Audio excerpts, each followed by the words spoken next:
feeling like sunshine, like springtime, like something's in the water and I'm taking a deep dive.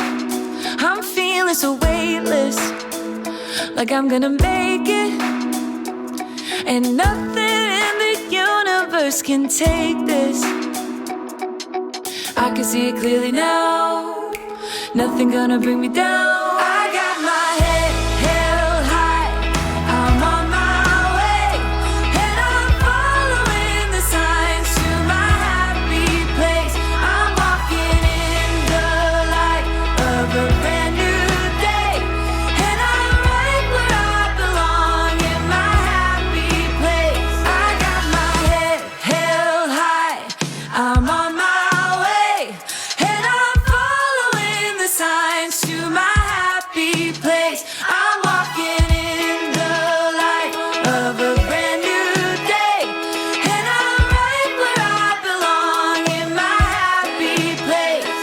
And I'm right where I belong in my happy place.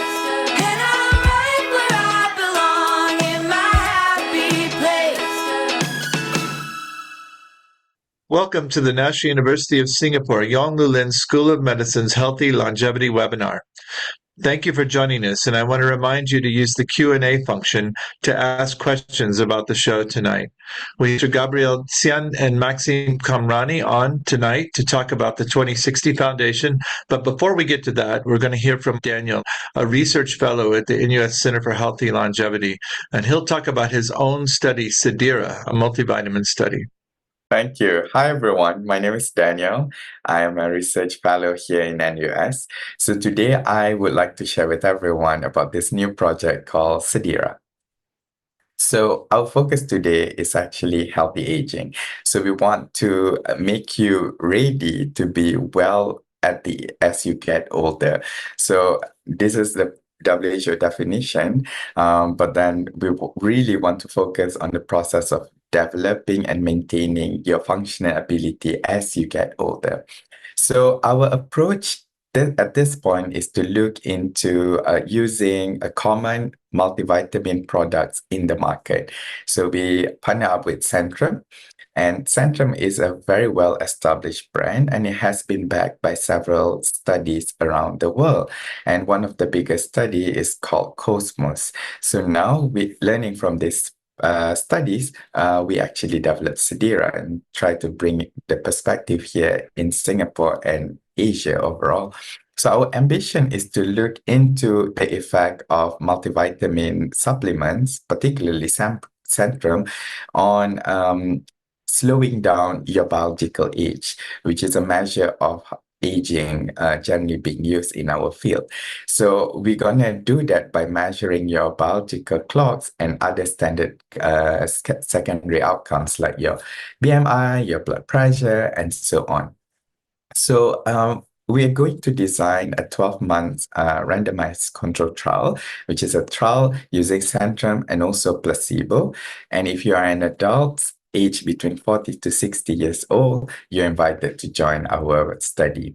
So the overall aim of this study is to really see the value of Centrum into making you into supporting healthy aging. And this can be done through properly designing a study to evaluate this. So this is what the design will look like. We are looking into recruiting 400 relatively healthy middle-aged individuals, and again it's been between 40 to 60 years old. So you'll be followed up for 12 months if you're part of the study, and you will receive an interventional product for 12 months, but you will receive it twice, so the first 6 months and the next 6 months. So it has a two-stage screening process. The first one is through an online survey, and if you pass that, you will be invited for a screening visit. And then during the screening visit, we'll take a blood sample, we'll run a few tests, and then if you pass this screening visit, you will go through the entire study, throughout the study for the next 12 months. And there will be 3 follow-up visits. The first one is a baseline visit, and the next 6 months visit, and finally the end of intervention visit. And during this visit, you will do all of the procedures listed in this figure. These include donating your blood, saliva, stool, and urine for the analysis. So why do we want you to be part of Sadira, or why should you be part of Sadira? The first one is that you can get your biological age and vitamin levels in blood tests done. This is not a standard clinical test. You can't just go to a clinic and then get this test done for free. So being part of Sadira, you have this opportunity to get it done. Second one, if you're part of the study, you have the opportunity to track your health status for the next 12 months. As you can see in the study design, there's a lot of procedure that will be done to the participants to check their health status. And then for your time and also your contribution to our understanding of how multivitamins work, you will receive up to $200 cash voucher. So if you feel like you want to be part of this study and this is a study that resonates well with you, please contact me. This is my email and my LinkedIn, and then we look forward to your participation. Thank you. Mr. Gabriel Cian and Maxime Kamrani are co-founders of the 2060 Foundation, both serial entrepreneurs with a strong passion for technology and longevity. Gabriel dedicates his efforts to combating aging through multiple ventures, including a startup studio exclusively focused on longevity interventions and an AI-driven platform to help people achieve a health span of over 100. Maxime is a software engineer specializing in AI and is also a dedicated networker with extensive knowledge of the longevity ecosystem, consistently working to connect and innovate with this emerging space. It's remarkable how they blend cutting-edge technology with a vision for long-term human health, offering fresh perspectives on what the future could look like, much like the innovative spirit that fuels creative projects here in Singapore. The title of their talk is The Plan of the 2060 Foundation to Defeat Aging by the Year 2060, combining long-term vision and short-term execution. Thanks for joining us, Gabriel and Maxime. Yeah, so Brian, thank you so much for hosting us for this podcast. So we are really excited to elaborate on our action plan to defeat aging by 2060 through the 2060 Foundation. But first and foremost, I think it would be very interesting to talk about our stories and how we came into longevity, our motivations, aspirations, and vision when it comes to Max Kamrani and myself. So talking about my story, so I think it's important to understand how I came into longevity. So I have always envisioned my life in two chapters. The first one, spending the first 40 years of my life in creating startups in the tech space and accumulating capital.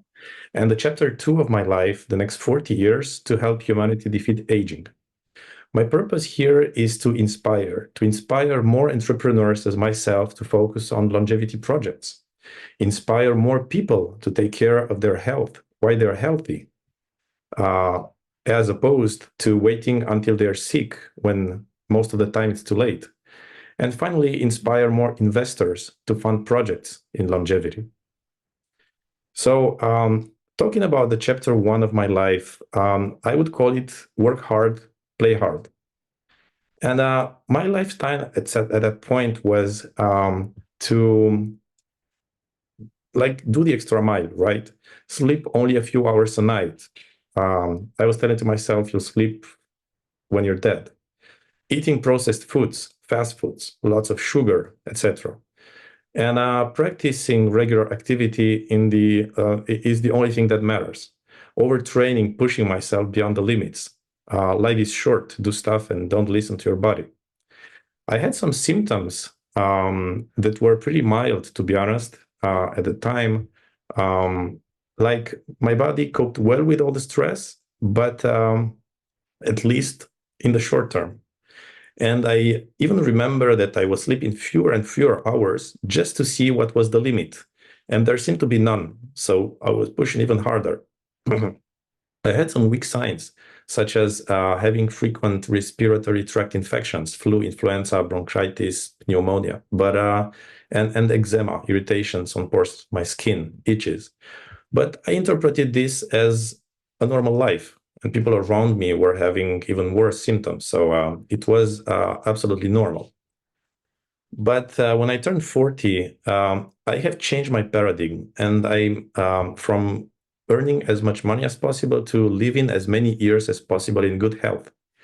So I discovered this wonderful longevity universe inside me when it comes to preventative medicine and longevity, and outside me when it comes to people who are fascinating and fascinated about the topic. I have attended as many conferences as possible, met as many experts as possible, wonderful and fascinating people, like Mehmet Khan from Evolution Foundation, Nathan Chang, Max here with me. This is how we met, and Brian Kennedy, of course, Andrea Meyer, and so many others. And I really wanted to become part of this ecosystem and to help the ecosystem as much as possible, to bring my contribution. So this is how the chapter 2 of my life started. And I would call it like helping humanity defeat aging. So my purpose right now is to defeat aging by year 2060 for myself as well as for the rest of humanity. So right now, I have a personal medical doctor and a personal health coach just for a couple of bucks per month.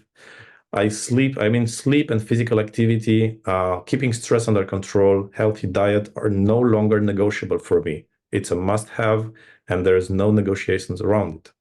And as a result, my dandruff almost disappeared. My other symptoms of eczema also disappeared. My glucose levels became perfectly normal, even very good by common standards. And I'm really excited to have discovered this longevity field before it is too late for me. So right now, I'm like in the second chapter of my life where I have 40 years to help humanity defeat aging or contribute as much as possible. So on the short term, we have like trying to execute a plan that is a mix between short-term execution and long-term vision. And we are going to talk about this, but the next step would be for Max to introduce himself also. So just the takeaway when it comes to my story, right now, my purpose is to inspire people to more entrepreneurs to focus on longevity projects, more people to take care of their health while they're healthy, and also to inspire more investors to fund projects in longevity. Max, maybe you want to tell your story? Sure. Thank you, Gabriel, for the story. So, yeah, I'm going to do the same. Thank you all for inviting me to speak here. Yeah, I will describe myself as, of course, an engineer, as a visionary to some degree, and also as a videographer. And my story is a bit different because I've always been fascinated by three major fields in the science and tech industry. And I've tried to, since maybe I was 18 years old, I've decided to have a long-term view of my life and seeing, okay, we are playing for the long game, and what's going to the future look like the next 20, 40, 50 years. So we have one life, so what should we do about it? So very early on, I figured out that there is going to be three fields that were going to have a strong impact in the world. It was 15 years ago or something like that. The first one was robotics, the second AI, and the third one was, of course, longevity. The thing that I've discovered, of course, is over the past, for the recent years, is it became true, and more investment were into the field of AI and robotics. So much investment that is now going crazy. We're talking about billions of dollars every year invested, and it's super useful for everyone. Everybody is using the latest AI model, which is great. But there's not enough capital and money invested into longevity. So taking that into perspective, and if I come back 10 or 15 years ago, when I decided to really enter the fields, I decided to take the more generalistic approach, which is studying as much as an engineer, go into the most prestigious and strong school in France, and then move to the US for a few years to be working as an engineer there in the startups in California. And then once I was able to have this overall view of the fields and the AI field, I started to go stronger and stronger into the field of longevity. It was a few years ago, about 5 years ago. And I went, just like Gabriel, I went to a lot of conferences, attend, work as a consultant for a couple of companies to help them as an engineer. And I also understand the limits of such a field, such as funding, the strong people, the strong mind, brain that go or not into the field, etc., etc. So taking that into perspective and knowing that the three major fields were in place, the last pillar of this field is the field of longevity. So what should we do about it? Well, given our background with Gabriel and I, is going to be helping the community of experts and PhDs and doctors and entrepreneurs to have more resource, more funds, but also bringing more awareness into the field by potentially do documentary events, talks that are promoting wellness, health span, and as well lifespan. So yeah, that would be kind of the overall from me.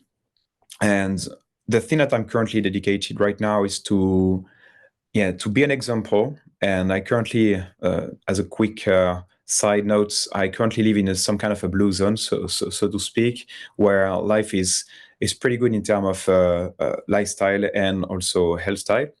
So that's a choice that I made to also become aware of my body. Yes, that will be all for the presentation right now. Thank you. So I think it's the right time now to step into our action plan and to explain what sets us apart from many other initiatives in the longevity space all across the world.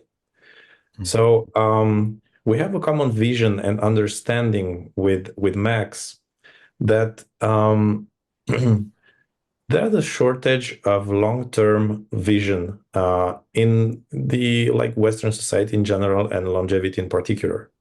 And we want to find the right approach to be able to generate profit with short-term projects and at the same time use that profit to fund long-term projects that are absolutely mandatory for the longevity field to move forward. So on the short term, there are so many things that we can do as of today in the state of the knowledge and science as it is today to help people live longer and healthier lives. You know that we know that processed foods are a nightmare for longevity, that the lack of physical exercise is a nightmare for longevity. We know so many things for sure that we could be helping the overall population to apply in order to significantly improve their health spans. And this begs for short-term profit. I mean, we can easily explain to people, to investors, to governments, how much of an advantage it would be for them to change their lifestyle and to generate profit for companies and use that profit for longer term initiatives. So what we do here is a two-step mechanism where we create a startup studio / investment fund to help fund profitable companies, both in the health span and the lifespan sector. One example is something that we have been working on and with a certain level of success, but by the way, at this point, the vision is 1 longevity consultation per month for the 3 billion people that are 40 years old and older. It amounts to 3 billion people in the world today at an affordable price, thanks to artificial intelligence. Of course, not anyone can afford a personal health coach right now or a personal medical doctor, But when you combine in the most efficient way human knowledge and expertise with AI, then you end up having a system that is much more affordable, and as many people as possible can use it. So that's one example, something that is pretty actionable, pretty short term, pretty profitable. And by the way, there's many actors in the field, in the world right now, who are trying to tackle this approach, and this is for the good of humanity.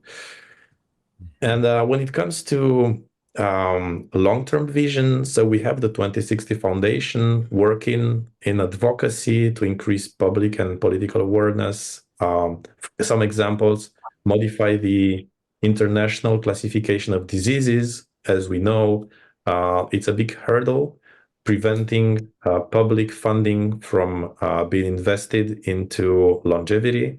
Changing those laws is going to take 10 to 15 years. So we need to make local regulations more longevity friendly, and it takes a lot of time. And again, it's the private sector cannot bear those kind of long-term projects. So this is where we would use the foundation to bear those projects and support them until they become successful. Yes.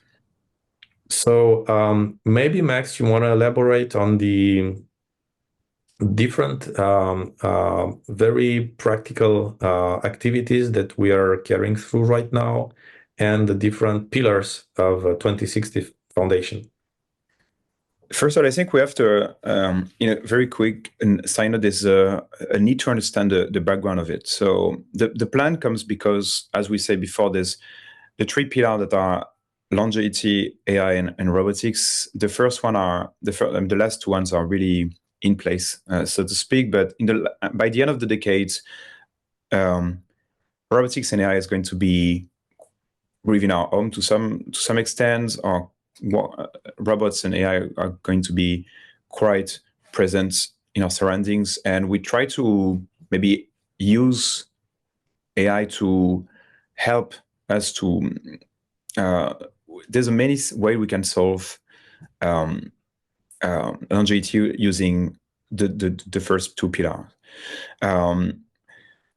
Regarding to so our action is to make sure that longevity is on the long term. We're trying to build four pillars that are helping to achieve such goals. So what are our four pillars? The four pillars is events such as webinar, talks, pitch, etc., etc. So we're trying to have monthly, bi-weekly, etc. events such as invited startups to pitch their startups and to gather investors into their to see and maybe possibly also to be part of our network. Talks are going to be experts in the fields such as Brian Kennedy or people in the same expertise in longevity to speak about what they are working on, etc., etc., and to share the knowledge as well, educate people around the field of longevity. The second one is the second pillar is the startup studio. So this one is helping the startup that are into health span and lifespan, so deep tech and health span, to get more funds, to have more expertise at operation expertise. And so we'll try to help them to get off the ground and to be successful. That's going to be the second pillar. The third pillar, Gabriel just talked about it, is advocacy, trying to make sure that we can help local startups, local events, but also at the national scale, because it's all about regulation to some. Usually, one regulation can block or kill a startup. On the contrary, it can make it very successful. So we're trying to have that, and to be close to lawyers and politicians as well around the world. And the last one is going to be something close to pop-up city, but permanent city hubs in different places where people can have wet lab places to work, to meet, and talk about longevity, possibly to live as well. That would be the long-term goal. For everyone to have a place or in different countries, maybe possibly build a network in the long-term view, San Francisco, Paris, different blue zone, even to be have just a place to work and meet people similar-minded. Yes, that's the 4 pillar. Anything to add, Gabriel? Yes, I would also add what we are doing right now, right? Because this plan and this vision we have and we have introduced is a 40-year long vision, right? So it's not going to happen overnight. However, we have this vision, which is a bold long-term vision, but we also have very practical projects we are working on right now. And I think we should also talk about them. So we have the 2060 longevity pitches. Every 2 weeks, we have startups pitching our growing community of investors about their projects and helping them raise funds. By the way, like the next one is tomorrow and the day after tomorrow, remember exactly. We have the 2060 longevity talks, where, as you said, Max, we invite keynote speakers to enlighten us about different aspects of longevity. And we have, when it comes to the startup studio, we have already created 2 startups. One of them is iCare.ai, where we mix AI and a personalized preventative and longevity healthcare, a doctor and a health coach with expertise in longevity, helping people through video conferencing wherever they are in the world. And we have recently released a second project, thirdgate.io, where we share with our community different discount codes and special offers coming from different longevity brands, such as, I don't know if I have the right to advertise about different brands, but everyone knows them. And it allows consumers to have access to more affordable prices when it comes to their health and their taking care of their longevity. So this is exactly what we're doing right now. One last point about the longevity pitches. This is just the first step in a 3-step process where we turn this community of investors, which is growing, by the way. There's like 20,000 of them right now. So the first step is to offer as much visibility as possible to startups in front of those investors. A second step, when we reach like the critical mass of investors, is to federate and to syndicate those investors and help them with the creation of what we call special purpose vehicles, where we bring many small investors into one company who is going to invest in the startup. And as a third and final step, we would create an investment fund and offer those many small investors to invest commonly into that investment fund. And that would be, the best way for us to push the longevity ecosystem forward and bring more money on the table when it comes to living longer and healthier. So yes, we tried the best we could to explain also the long-term vision, but also how it turns into very actionable and practical projects on the short term, right now in the present. And if you guys have any questions, please go ahead. We are all ears and super excited to answer them. Well, thanks for the presentation. That's great. I think that lots of questions. I mean, I think it's great what you're trying to do. All of the things you highlighted are things that are certainly important to the longevity field and to privatizing a lot of the knowledge that we've learned in the academic space. Maybe I'll start with a personal question to Gabriel. So you got to 40 and decided your lifestyle was unhealthy. How did you change it? I mean, people have so much difficulty making sustainable changes in their lifestyle. So what was your trick? Yeah, so basically, it was a wake-up call for me. I had this glycanage test, which measures in short, the overall level of inflammation of your body. Not only it's a little bit more complex, but let's call it that way. My result was 72 years, and at that time I was 41. So I thought it was a joke. It wasn't. And then I've taken the true diagnostic test, and I'm 46. My epigenetic age is 46. My biological age my chronological age is 42. So again, wake up call. And then, but first and most importantly, I discovered that I was one of the so many pre-diabetic individuals in the world. And I found out that there was a ticking bomb in the whole world. There's like 25% of pre-diabetics or even more. And it's completely asymptomatic until it's too late and you have type 2 diabetes. And I have really investigated in depth this problem because I thought it was an error, a mistake, whatever. And my brain would refuse to accept reality as it is. And my mom has type 2 diabetes, and some of my grandparents had type 2 diabetes, and I have this predisposition in my genome.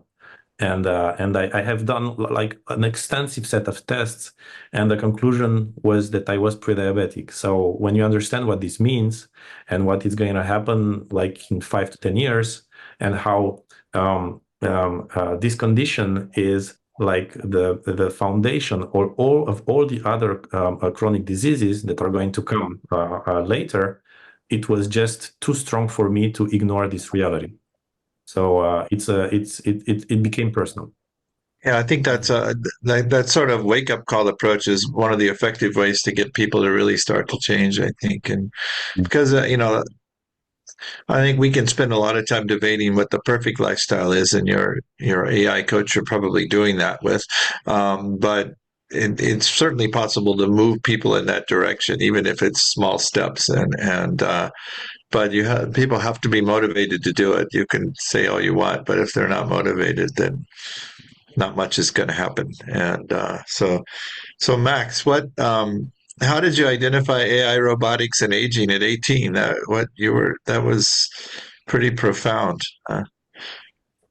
Yes, good question. It's a really good question. I don't know. I think maybe I watched too much Matrix, the movie, and I got scared. Maybe I'm not sure. No, I think we won't talk about the latest fourth version of that movie. I think it's better not to discuss. So. Not the best one, so let's not talk about it for sure. Good question. I was studying arts and philosophy. I had a lot of free time to ask myself deep questions at that time, and a few of these questions were around why I'm and what can I bring to the world in terms of impacts, and what is going to be the future look like the next the century. So, and to me the obvious answer were when I was looking at the technology that were happening, and when the trend was going to was effective robots, smart AI, copilot, and obviously deep tech, biotech. But biotech was very not much advanced, so to speak, compared to the first two pillars. And it's even deep tech, deep learning and machine learning at the time, 15 years ago, something like that, was quite not advanced. But now what we can see is getting advanced. And the second answer is that I was pretty much a fan of Ray Kurzweil, a person that is pretty much a futurist person, and it turned out that most of this prediction was right in terms of exponential growth. And the good thing about it is it's biotech and longevity is going to get to the same pace as AI right now, because one of the best way to approach longevity right now is to give AI, in very simply put, the input, many data input to these models that are getting smarter and smarter. And you'll get eventually better result, better prediction. And if you couple this exponential growth of robotics and AI with longevity, you get hopefully the same pace for longevity. So I guess the good news is the pace of entry into the field of longevity is going to get faster and faster, because now it's merging the way we approach it is getting more pragmatic and more rigorous with the use of this first tech. It's interesting you bring up Kurzweil, because that kind of leads to the next question. Because a lot of what you are talking about are sort of short-term plans, and I want to come to those in a minute. But let's start with the long view, because I think that this is one of the unique things about the foundation is you're trying to think both short and long. So you say defeat aging. What's your definition of defeating aging? Yeah, I'll open to either of you, or you can disagree. That's fine. So, I let Gabriel maybe start, and I'll be more on the. Yeah, it's a very controversial topic, with so many people fighting against each other when it comes to what it means, and what it should mean, and what is ethically convenient to mean. To me, it means that we understand the underlying processes at the biological level of how aging works, and we are able to significantly slow down, stop, or even reverse the process of aging. And then when science has an answer to this, it becomes a political problem, a societal problem, an issue. And I think policymakers and the whole society should decide whether we use it, to what extent, for whom, and so on. But again, this is a long-term vision. So for now, I think everyone agrees that living longer and healthier is the right thing to do. And having late onset chronic diseases is something to avoid at all cost. If I may add something quick about it, I think, yeah, for sure, there's awareness, and the first step are really important. The health span parts, the following the Peter Attia's mindset, I think, is pretty good right now. Need to be pragmatic in terms of how much can we improve the health span of people by making sure that they are aware. We enable enough structure and technology for them. And I really appreciate that. Also, we are trying to set up the same example. Let's say for the two of us, we are trying to live in some kind of a blue zone in south of France, and the lifestyle is really good to. Yeah, it keeps us young. It keeps us young to some degree, and making maybe us living 2 decades younger. Like hopefully by the 60s, when we're 60, will be really healthy. So I think focusing on the long-term view is important, such as trying to help defeat Alzheimer. If you start now, maybe in the next 20 years, you'll be able to fund resources and to fund scientists to fight against Alzheimer, because you'll have 20 years to do that. That's the long-term view.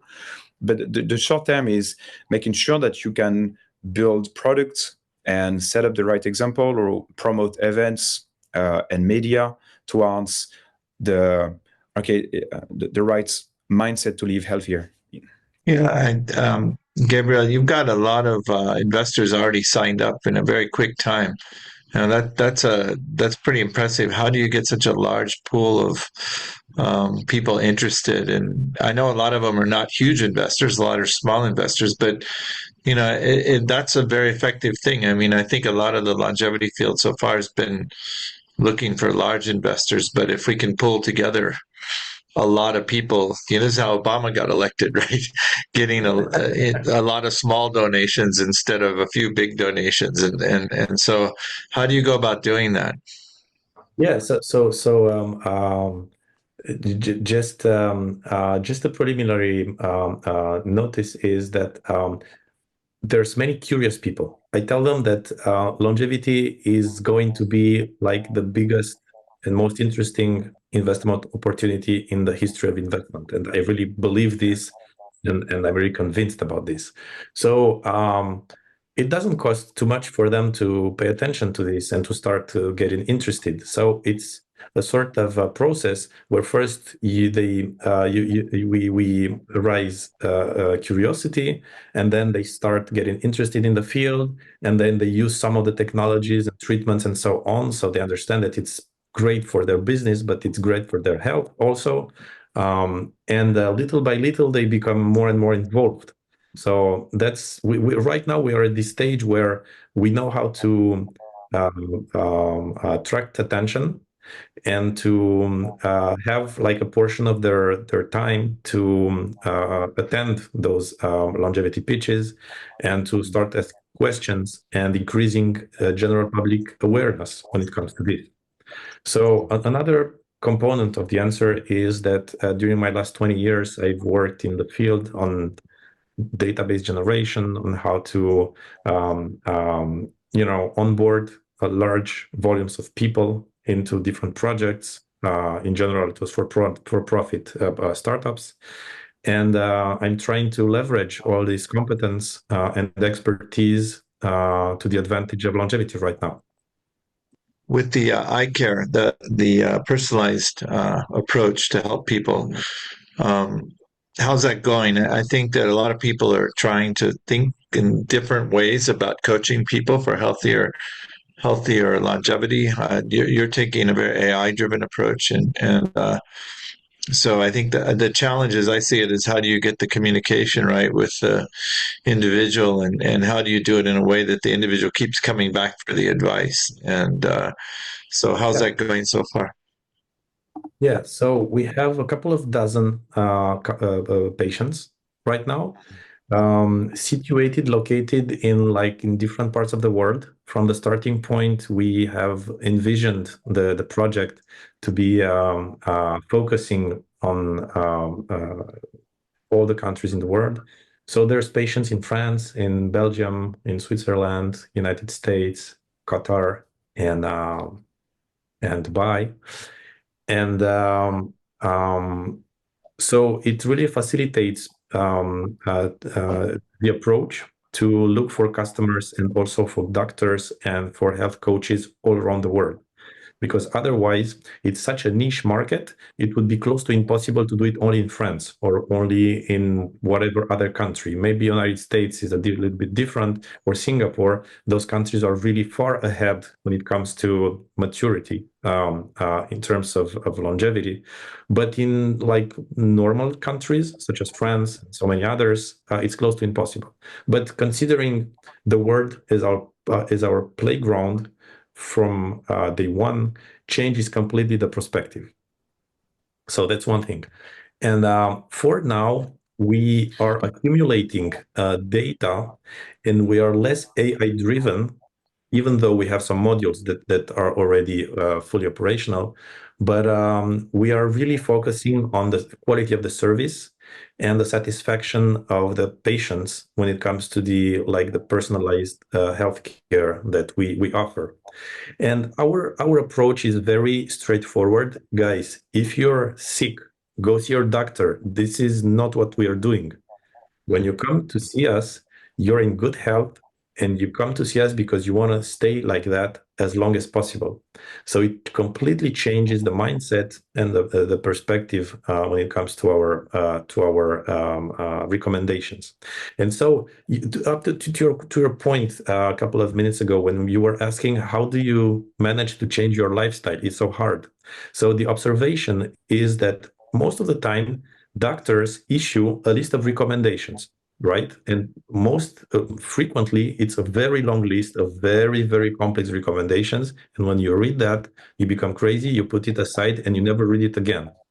And this is why we are forcing medical doctors to sift through that complexity and only generate 3 priorities per patient, only 3, the most impactful ones. That philosophy of the 80-20, you take the 20% of measures which generate 80% of the added value. So we force them, because it's not easy to deal with them, but we force them into that kind of framework and mentality. And once they have generated the 3 most important recommendations, then we have a health coach whose responsibility is to help the patient consistently implement those recommendations into his daily life. It might be about sugar management, it might be about stress management, about sleep management. It's very, very diverse, and it could go in a lot of directions. But it needs to be easy, and it needs to be actionable for the patient. And by the way, most of our patients are really happy, and we are starting to have a sort of viral effect where the people who are working with us recommend us to other people and to their wives and to their relatives and so on. So it's pretty positive and encouraging. Maybe I have other questions, but maybe I'll bring Stephen in here. He's one of our long-term professionals in terms of collating the questions and coming up with a few of his own too. So, Stephen, what's going on? Hi, thank you so much, Brian, and yeah, thank you for your very wonderful presentation. So, let me first start by a very basic question. Why 2060? How do y'all come up with 2060? Yeah, funny question. Yes, please, please, Max. It's fun. Yeah. So the goal is to make sure that we have a lifespan of 8 years old, and I think we have about 40, 50 years old of being strong and healthy right now. So the goal is, what can we do in our lives? And that could be the first one. And the second one is, seems like a pretty much pragmatic approach of how it's going to be a lot of significant progress happening by 2045, 2050. 2060 looks like a quite pragmatic and scientific time where huge events and progress going to be made. So yes. And when it comes to me, it's very straightforward and practical to think that I was 40 when I came up with this idea, and like the average lifespan is 80 for people in my region and in the developed countries, let's say, and I would spend the rest of my life trying to fix this issue, this problem, and otherwise, I would pass like all the others. But that's the time that has remained for me, that's remaining for me to contribute to the general cause. And by the way, this is like a maximum limit.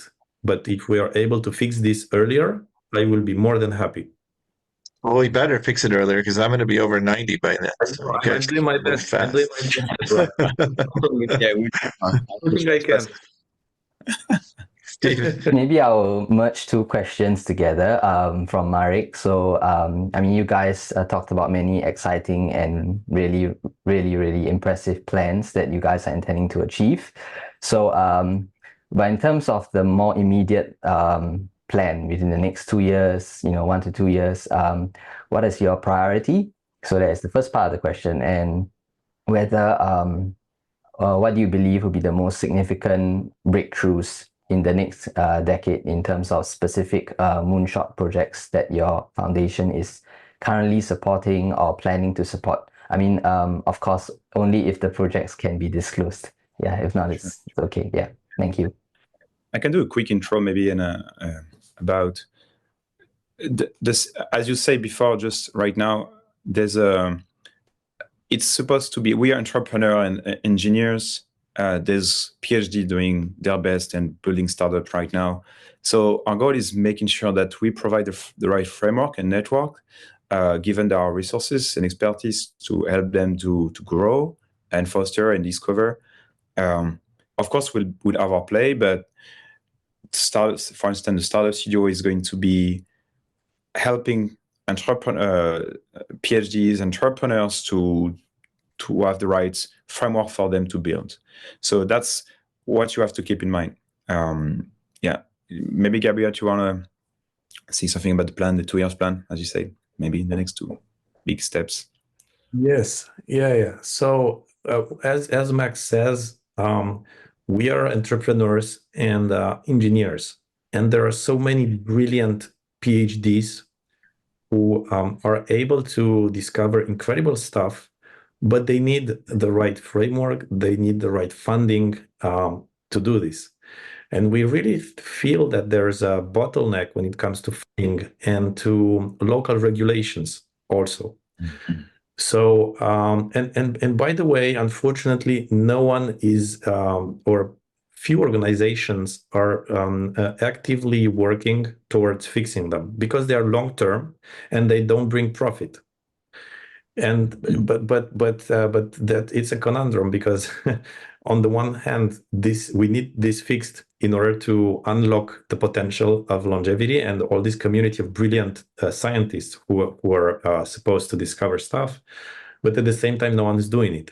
So we think that we should be there, and there should be more people at tackling this kind of bottleneck to accelerate the pace of innovation. And yeah, your question was about practical projects. So we started investing into one startup in the field of analytics. It's mostly confidential, so yes, I will not be able to disclose much information about it, but it has very promising studies right now, trials, trying to tackle zombie cells, senescent cells, after a cancer. But it's great because if you're able to tackle those cells after a cancer, you're able to tackle the same senescent cells as a hallmark of aging and fight against the hallmark of aging. So it's a very interesting approach where you benefit from public funding in cancer, but at the same time, you tackle one of the most important hallmarks of aging.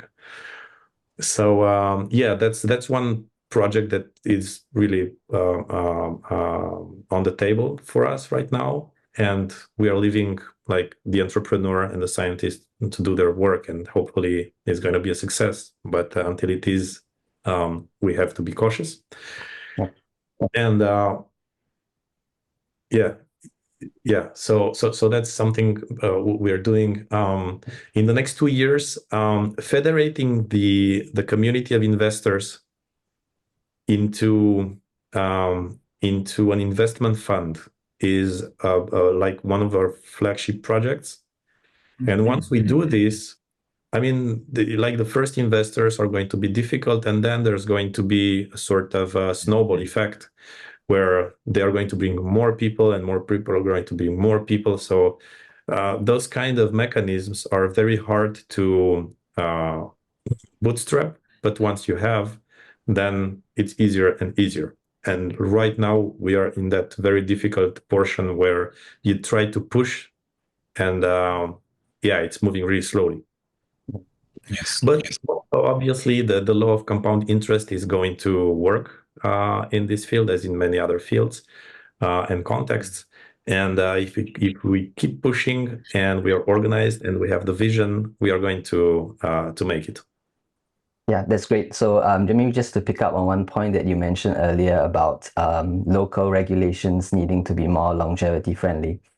So how can the foundation help in the national scale? And basically, how would you guys approach this, and what is the uniqueness of maybe your approach? Because for all of us, when you mention about local regulations needing to be a lot more longevity friendly, it resonates with all of us, and we all know it's something really, really important. So for you guys, is there anything unique in your approach in tackling this very challenging issue? I can say a few words about it, and Gabriel, you can complete a bit. But I think it's about knowing the right people and the right level, and making sure that helping to promote and doing some kind of lobbying towards what are the right things to do in terms of healthy longevity, and bringing more awareness to the right people. If you look, I know 2 decades ago, electric vehicles were not a thing. Ecology were something that people were barely mentioning, and now you have like hybrid vehicle everywhere. So, and suddenly you have ecological package incentive from the government. So you want to make sure that you bring enough awareness, you're strong enough, and you talk enough to the right people at the local scale, because it's all about knowing the right people that will help you to pass some laws that are pro-healthy lifestyle. And that needs to be done in every state. I mean, in every country, for sure. Yeah, I would like to add 2 or 3 things to it. Is that when it comes to local regulations, I see 2 significant fields of improvement. First of them is how we invest public money in longevity. This is at the national level, yeah. So it's local, yes, at the level of countries. And the second one is how we spend money on preventative medicine instead of sick care and taking care and subsidizing healthcare when people are already sick. And there's a huge leap forward to make for most of the governments. Again, Singapore, North Korea, and some other countries are really far ahead when it comes to this kind of mindset. But France and European countries have a long path to go until we get there. And the way it works, at least here, is that you need to have advocacy experts, let's call them that way, that are looking for the right context where they can, take the right action and to move things forward. And you need to be there lurking in the dark until the opportunity arises, and you need to seize it at that time. So it's a lot, like, for example, because there are so many things that unforeseen events that are happening. Like, for example, the COVID happened to us, and it was something that was unforeseen. But if you have the right people in place looking for opportunities, and when the opportunity arises, you're there to do the right thing at the right time, then you can significantly accelerate the creation or the modification of certain laws in the direction that you want to. Yeah, trying to move forward from the sick care toward healthcare is really important, for sure. And especially because population is getting older and older, and you keep maintaining people but they get older, and you're trying to fix them instead of making sure that they are in a good health condition throughout their life. This kind of old medicine, or the actual medicine, needs to be. It's going to be a problem for political level. Sorry. Because they will have to deal with, maybe in 1 or 2 decades, with older people that are still there. Still living, still in the economy, etc., but getting more sicker and sicker. So it's going to be economically more viable to have an older generation that is still in good health. So it's going to be a good trade. Maybe I can jump in with the last thought. Stephen, thanks for joining us again. I like the idea of the last goal, which is to have like locations where people can meet up and do research. It's changed a lot since I've been in the field. Everybody had to be in one place doing experiments, 20 or 30 years ago. But now there's a lot of mobility, especially if you're doing dry lab research. And the idea of taking people from different universities or universities and companies, or even people with good ideas that are not, professionals in the field, and bringing them together for periods of time to come up with new ideas and maybe test them, I think is a really cool idea. How do you implement that? Mm-hmm. I know that's a longer term goal. I don't mean to put you on the spot, but I just think it's a good goal that I haven't heard much from other people. Yeah, I think it's one of the most ambitious, but also useful one, to imagine places where people can maybe share, network, knowledge, maybe potentially almost like a small city where people live, do research, have events, etc., and having this multi-location place. It's going to be the last pillar, because you need fund for that. And I mean, when I mean fund, it's not, potentially you have millions of funds to dedicate that, because you want to build as places, or at least rent big places for that. So yeah, I think it's really important to have a shared network of hubs where people can potentially meet and maybe go from one place to another, and maybe you will have dedicated places where they will have more specialty, and one place would be more into brain aging, or a couple of experts into brain aging. The second one would be more into I don't know, specific disease or et cetera, and you'll have experts, and they'll be able to share network and knowledge. And regarding to what's happening in the local area, let's say the US or close to specific university, you'll be able also to have local network and knowledge. And a place where I think investor will be able to meet PhDs and researchers, and startups will be able to work from there, but also hire maybe PhDs and collaborate with them. And where I know that wet labs are super expensive, and longevity studies are one of the most expensive as well. So places where it's easier for them to do that could be a very important goal for sure. And also places where people can potentially live close by, because that could be also important. In very practical terms, this idea of physical hubs and network of physical hubs around the world, there is a very interesting investment opportunity, because here you mix real estate with longevity. And as some of us know, real estate is one of the most profitable businesses that has ever existed. So when you mix both of them, you end up having businesses that are both profitable, but at the same time useful for the longevity ecosystem. In very practical terms, we have been working a little bit, but it's not yet in an actionable state of advancement.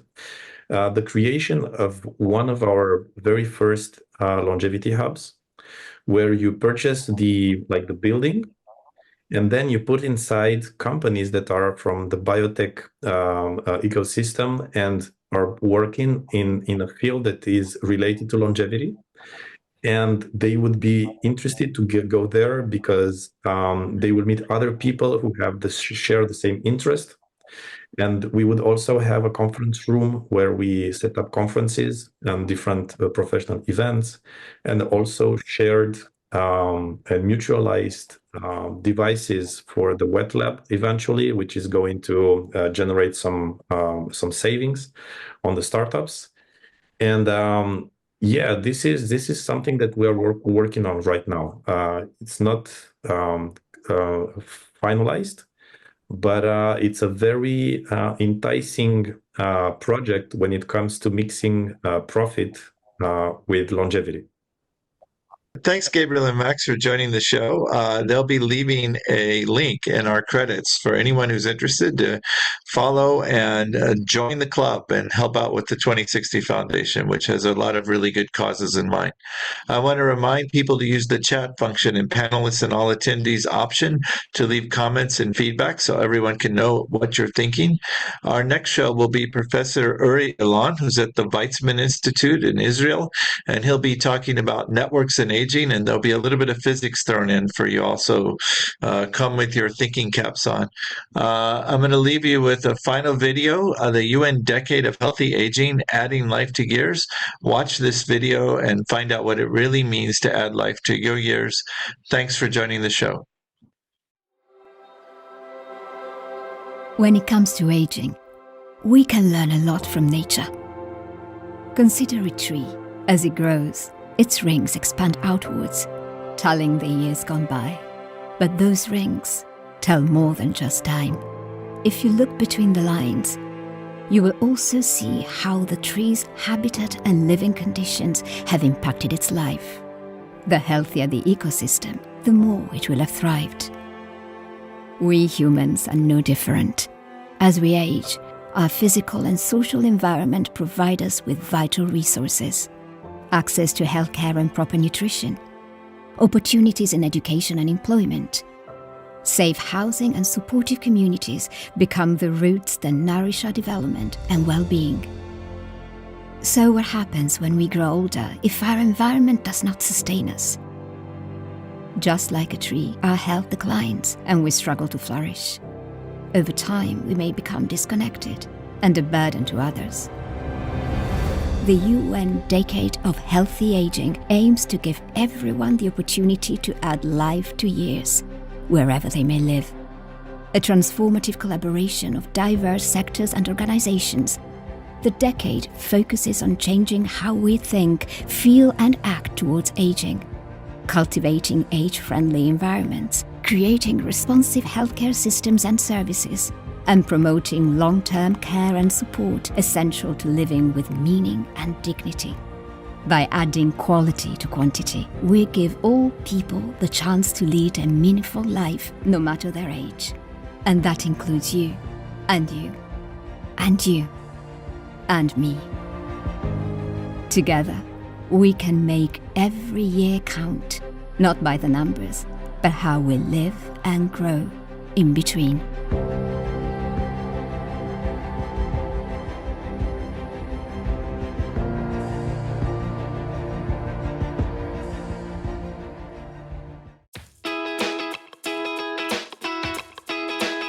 I'm feeling like sunshine, like springtime, like something's in the water and I'm taking a deep dive. I'm feeling so weightless, like I'm gonna make it, and nothing in the universe can take this. I can see it clearly now, nothing gonna bring me down.